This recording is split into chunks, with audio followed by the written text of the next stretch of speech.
C'est une infrastructure moderne qui vient renforcer la présence de l'État congolais à la frontière avec la Zambie dans la cité de Lonchi et donner un nouvel élan aux échanges transfrontaliers dans cette partie du Haut-Katanga.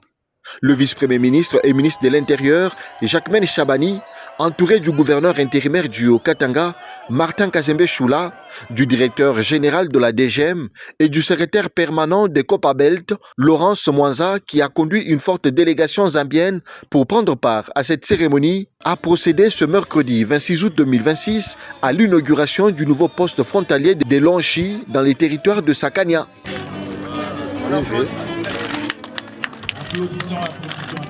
Conçu pour améliorer les conditions de travail des services de l'État censés travailler à la frontière, notamment la DGM, la DGDA, l'OCC et le Programme national d'hygiène aux frontières, ces postes comptent 17 bureaux équipés, des sanitaires modernes, 22 chambres pour les agents en service, ainsi qu'une salle de sport et un réfectoire.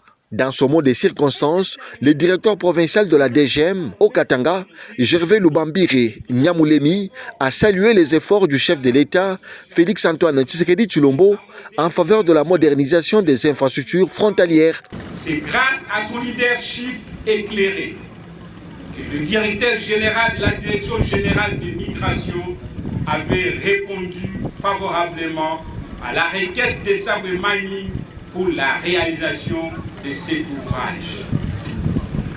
Nous tenons à exprimer ensuite notre gratitude à l'égard de son Excellence, M.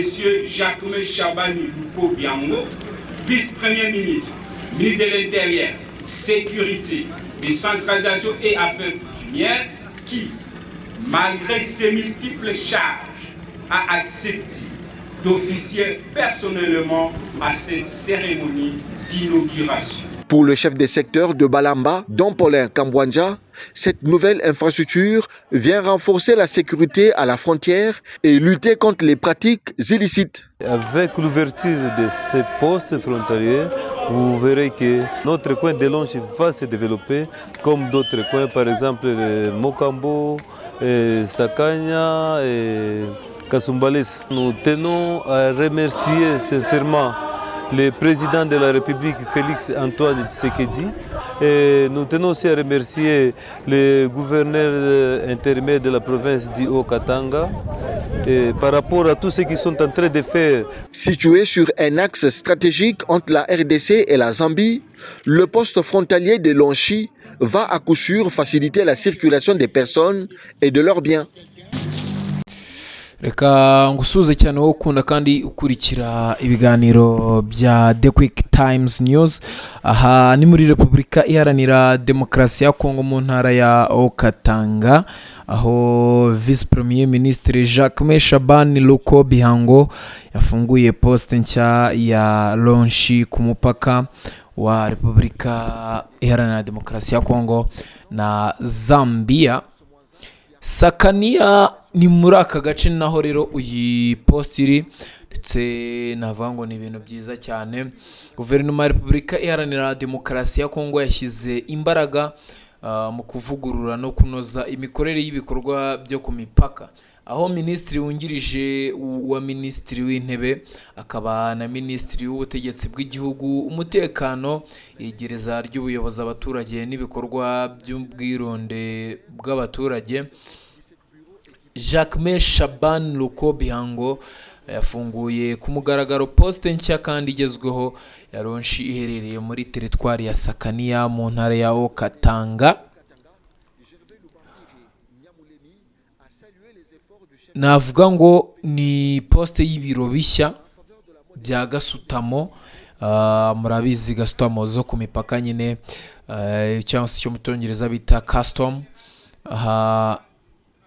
Akaba rero yagize uyu muhango n'ubundi wo kuba yafungura iyi poste. Uyu muhango wabaye ku tariki ya 26 ejo hashize Kanama 2026, ukaba warabereye ku mupaka uhuza Repubulika ya Demokarasi ya Kongo na Zambia. Poste nshya ya Lonchi ni igikorwa guverinoma ya Repubulika Iharanira Demokarasi ya Kongo ivuga ko kigamije guteza imbere ubucuruzi, koroshya ingendo z'abaturage no gukomeza umutekano ku mupaka. Iyi nyubako nshya y'umupaka yashyizweho ku buryo bujyanye n'ibipimo mpuzamahanga. Intego ni ugukora ku buryo serivisi zitangirwa ku mupaka zitangwa mu buryo bwihuse, buhamye kandi buboneye. Ku mupaka inzego zitandukanye za leta zigira inshingano zirimo kugenzura abantu binjira n'abasohoka, kugenzura ibicuruzwa, gukusanya imisoro n'amahoro ndetse no kurinda umutekano. Kuba izi serivisi zikorera mu nyubako igezweho bishobora gufasha kuzihuza no kunoza imikorere yazo. Kimwe mu by'ingenzi iyi post igamije ni ukoroshya ubucuruzi bwambukiranya umupaka, aho Repubulika Iharanira Demokarasi ya Kongo na Zambia bifitanye ubucuruzi bukomeye cyane cyane mu bice byo mu majyepfo y'uburasirazuba bwa Kongo. Abacuruzi, abatwara ibicuruzwa ndetse n'abandi bakoresha uyu mupaka bakeneye serivisi zitangwa mu buryo bwihuse kugira ngo ibicuruzwa bitangirika cyangwa igihe cyo gutegereza ku mupaka kibe kirekire. Poste ya launch ishobora gufasha kugabanya izo mbogamizi binyuze mu kunoza uburyo bwo kwakira abagenzi no kugenzura ibicuruzwa. Ibi kandi bishobora kugira uruhare mu kongera ubucuruzi bwemewe no kugabanya ibikorwa by'ubucuruzi butemewe. Usibye ubucuruzi, iyi poste n'ubundi igamije no korohereza abaturage bambukiranya imipaka.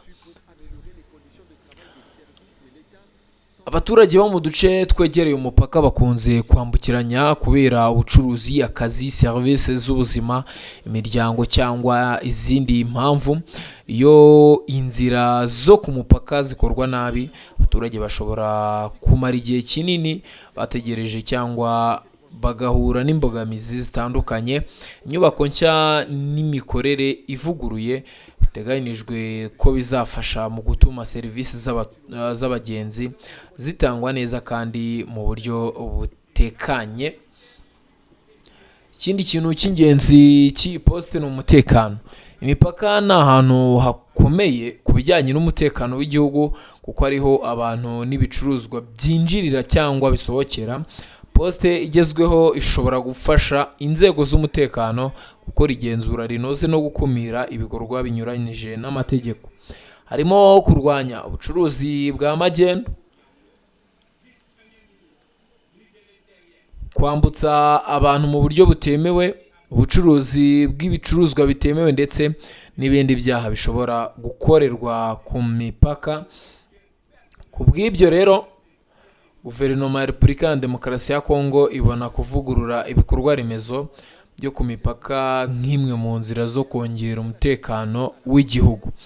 Umuhango wo gutangiza iyi poste witabiriwe n'abayobozi batandukanye, muri bo harimo Guverineri w'agateganyo wa Katanga Martin Kazembe Shula, hari abayobozi bo mu nzego za politiki n'ubuyobozi, inzego z'umutekano ndetse n'abayobozi gakondo bo muri ako gace.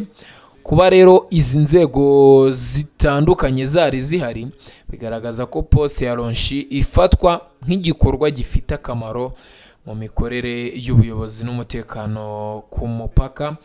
Ni igikorwa kandi gishobora kugira ingaruka ku mibereho y'abaturage batuye muri Sakania no mu bice bikikije umupaka. Teritwari ya Sakania iherereye mu majyepfo y'intara ya Katanga ku mupaka wa Repubulika Iharanira Demokarasi ya Kongo na Zambia. Aka gace gafite akamaro ku bijyanye n'ubucuruzi n'ingendo hagati y'ibihugu byombi.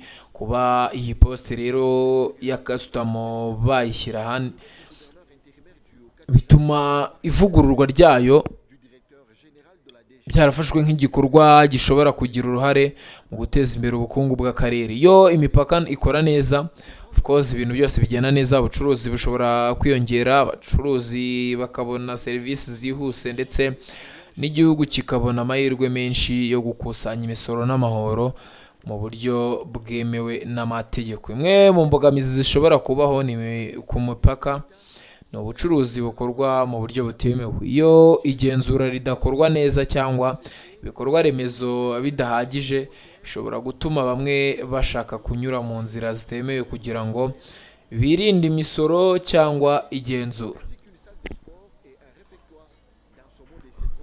Iyi gasutamo igezweho rero ishobora gufasha inzego zireba gushyira hamwe ibikorwa byo kugenzura abantu n'ibicuruzwa. Bishobora gutuma ubucuruzi bukorwa mu buryo bwemewe kurushaho kwiyongera, igihugu kigakusanya imisoro kandi umutekano ukarushaho gukomera mu gihugu ndetse no ku mipaka kuri Repubulika ya Demokarasi ya Kongo ndetse na Zambia muri rusange, ibintu byose bikaba byagenda neza. Rero iyi poste ya gasutamo n'ubundi ishobora kugira uruhare mu gukomeza ubushongore n'ubukaka bw'ibihugu byombi ko bisangiye umupaka, Zambia na Repubulika ya Demokarasi ya Kongo, kandi bifite inyungu mu guteza imbere ubucuruzi n'umutekano. Kuba ibikorwa remezo ku mupaka bivugururwa bishobora korohereza inzego z'ibihugu byombi gukorana cyane cyane mu bijyanye no kugenzura abagenzi, ibicuruzwa n'ibibazo by'umutekano. Ubufatanye nk'ubu ni ingenzi kuko ibibazo byinshi by'umutekano n'ubucuruzi bishobora kurenga imipaka y'ibihugu, bikaba byakambukiranya imipaka, ntibibe igihugu kimwe ahubwo bikaba ibihugu byinshi. Ku muturage usanzwe, inyungu y'iyi poste ya gasutamo zagaragara cyane cyane mu gihe serivisi zizaba zitangiye gutangwa neza kurusha mbere. Abaturage bazajya bambuka umupaka bashobora kungukira mu gihe gito cyo gutegereza serivisi zisobanutse neza ndetse n'umutekano urushijeho kuba mwiza. Abacuruzi nabo bashobora kungukira mu buryo bwihuse bwo kugeza ibicuruzwa ku masoko yo muri Repubulika ya Demokarasi ya Kongo cyangwa Zambia. Ibi bishobora gufasha ubucuruzi bwambukiranya imipaka gukura no gutanga akazi ku baturage. Nubwo kubaka poste igezweho ari intambwe ikomeye, imikorere yayo izashingira cyane ku buryo serivisi zizatangwa nyuma y'ifungurwa. Inyubako nziza yonyine ntihagije, hakenewe abakozi bahuguwe uburyo bwiza bwo gucunga imipaka, ikoranabuhanga, imikorere hagati y'inzego ndetse no kubahiriza amategeko. Niyo mpamvu intambwe ikurikira ari ukureba niba iyi poste izatanga serivisi zihuse kandi zinoze nk'uko byitezwe. Kuri uyu wa 26 rero niho minisitiri wungirije wa minisitiri w'intebe akaba na minisitiri w'ubutegetsi bw'igihugu n'umutekano Jacques Shaban Loko Bihango yafunguye ku mugaragaro iyi poste nshya ya Lonshi muri Sakania ku mupaka wa Repubulika Iharanira Demokarasi ya Kongo na Zambia. Guverinoma ya Repubulika ya Demokarasi ya Kongo ibona iyi poste nk'imwe mu ntambwe zo kuvugurura imipaka y'igihugu no kunoza serivisi zitangirwa ku mipaka. Ubwo nuko biba bimeze cyane. Rero icyo nakubwira cyangwa se nanakubaza, urabona ibi bintu bizaba successful kuri leta ya Kongo, bizabahira ndetse binagende neza? Ubwo uratubwira 5 kuri 5 kubibona nawe, ubundi ibintu byose bigende neza. Reka ngushimire cyane mwe gukomeza ukurikira ibiganiro bya The Quick Times News kuko tuba tuhakubereye kugira ngo umenye amakuru yose agezweho. Ubundi Imana ibane nawe. C'est une infrastructure moderne qui vient renforcer la présence de l'État congolais à la frontière avec la Zambie dans la cité de Lonshi et donner un nouvel élan aux échanges transfrontaliers dans cette partie du Haut-Katanga. Le vice-premier ministre et ministre de l'Intérieur, Jacques Chabani, entouré du gouverneur intérimaire du Haut-Katanga, Martin Kazembe Choula, du directeur général de la DGM et du secrétaire permanent de Copabelt, Laurence Mwanza, qui a conduit une forte délégation zambienne pour prendre part à cette cérémonie, a procédé ce mercredi 26 août 2026 à l'inauguration du nouveau poste frontalier de Lonshi dans les territoires de Sakania.